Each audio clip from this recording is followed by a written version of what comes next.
जय श्री कृष्ण। राधे राधे प्रिय भक्तों। स्कंद पुराण में धनतेरस को लेकर एक श्लोक मिलता है। इसके अनुसार आप समझेंगे हिंदी में, तो मैं पहले संस्कृत आप लोगों को समझा, मतलब संस्कृत का श्लोक है वह बता देती हूँ, उसके बाद में हिंदी का अर्थ भी बताऊँगी। तो श्लोक के अनुसार कार्तिक शासिते पक्षे त्रयोदशाम निशामुखे यम दीपम बहिर्दधाद मृत्युर्न विनश्यति, अर्थात कार्तिक मास के कृष्ण पक्ष की त्रयोदशी के दिन सायकाल के समय घर के बाहर अगर दीपक रखा जाए तो यम देव जो है ना, वो भी आपके घर में अकाल मृत्यु को लेकर के नहीं आ सकते हैं। यह हिंदी का वह अर्थ है जो कि एकदम सरल भाषा में है।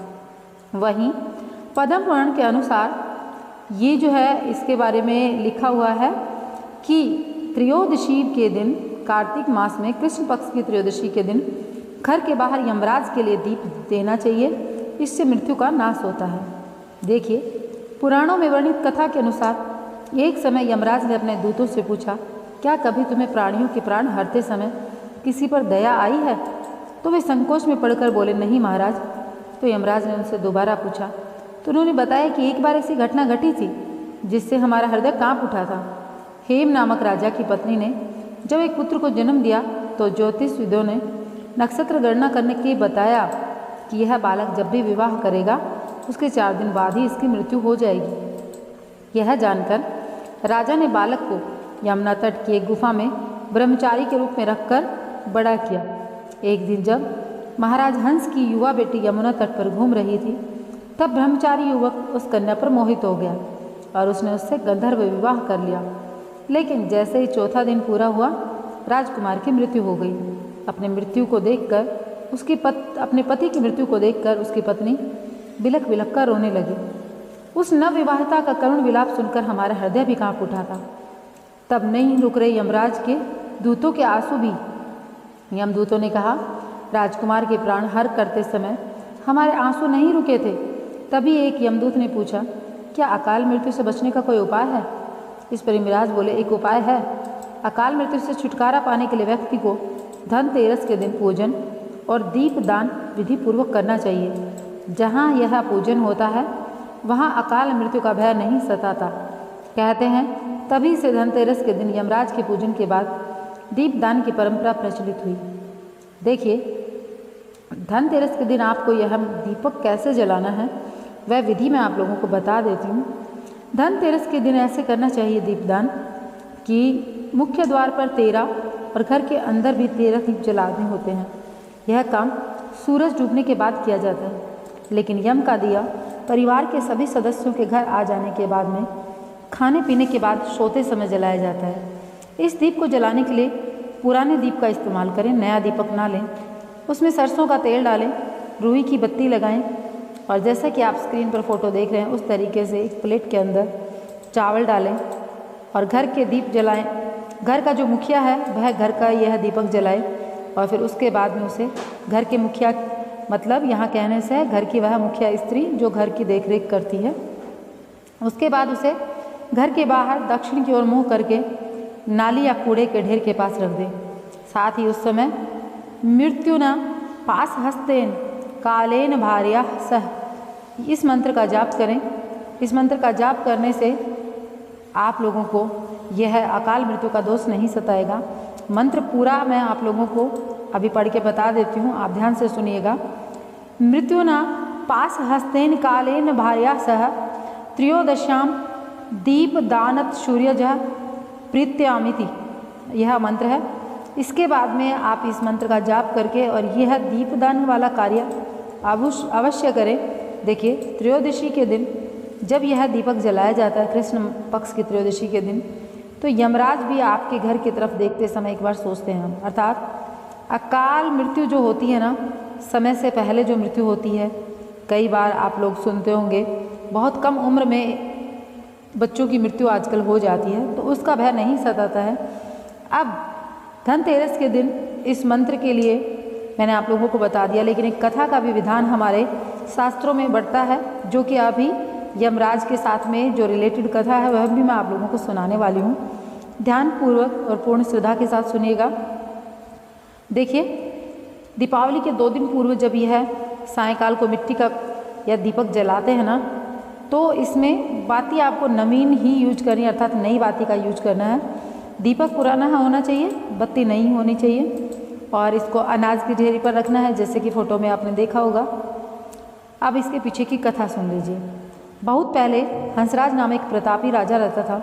एक बार वह अपने मित्रों और सैनिकों अंगरक्षकों के साथ जंगल में शिकार खेलने गया। संयोग से राजा सबसे बिछुड़कर अकेला रह गया और भटकते हुए एक अन्य हेमराज के राज्य में पहुंच गया।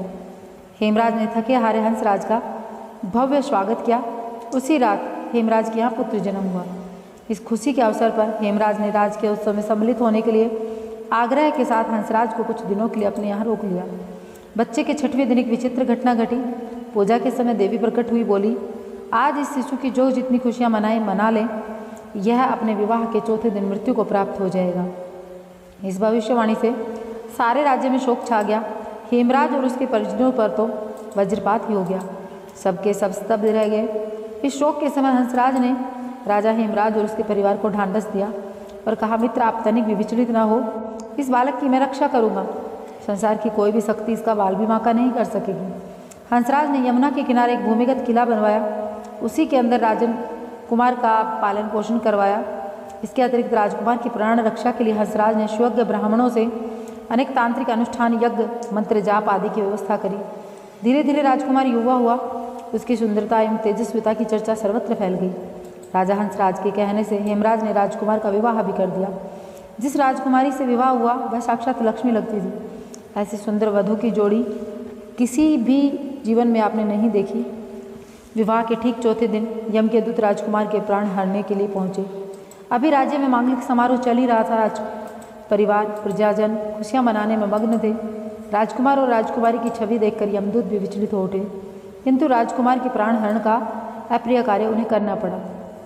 यमदूत जिस समय राजकुमार के प्राण लेकर चले, उस समय ऐसा हाहाकार और दारुण दृश्य उपस्थित हुआ जिससे द्रवित होकर दूत भी स्वयं रोने लगे। इस घटना के कुछ समय पश्चात एक दिन यमराज ने प्रसन्न मुद्रा में अपने दूतों से पूछा, दूतों, तुम अनंत काल से पृथ्वी के जीवों का प्राण हरण करते आ रहे हो, क्या तुम्हें कभी किसी जीव पर दया आई है? और मन में यह विचार उठा कि इसे छोड़ देना चाहिए। यम के दूत एक दूसरे का मुंह देखने लगे। यमराज ने उनके संकोच को भांपकर उन्हें उत्साहित किया कि झिझको मत, अगर ऐसा प्रसंग आया है तो निर्भय होकर बताओ। इस पर एक दूत ने सिर झुकाकर निवेदन किया, मृत्युदेव, ऐसे प्रसंग तो कम ही आए हैं, लेकिन एक घटना अवश्य हुई जिसकी स्मृति हम कभी भूल नहीं पाते।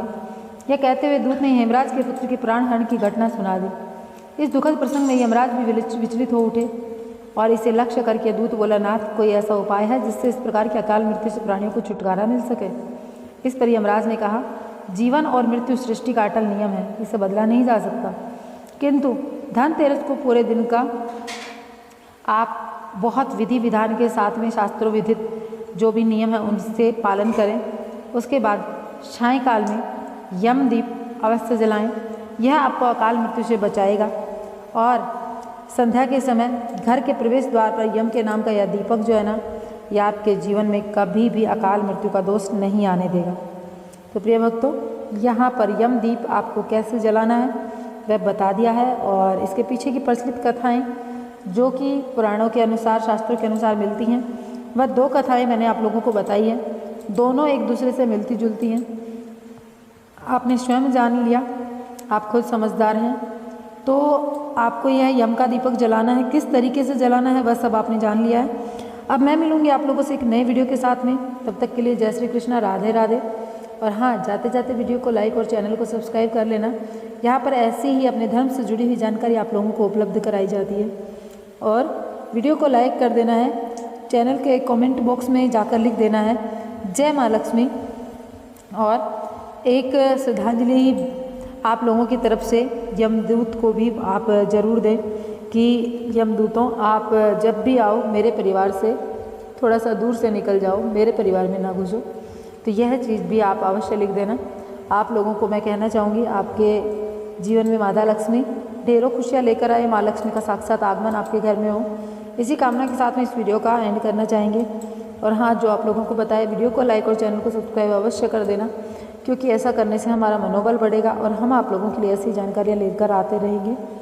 तो जय श्री कृष्णा, राधे राधे। आपका अपनों का ख्याल रखिएगा, दिवाली सुरक्षित मनाइएगा।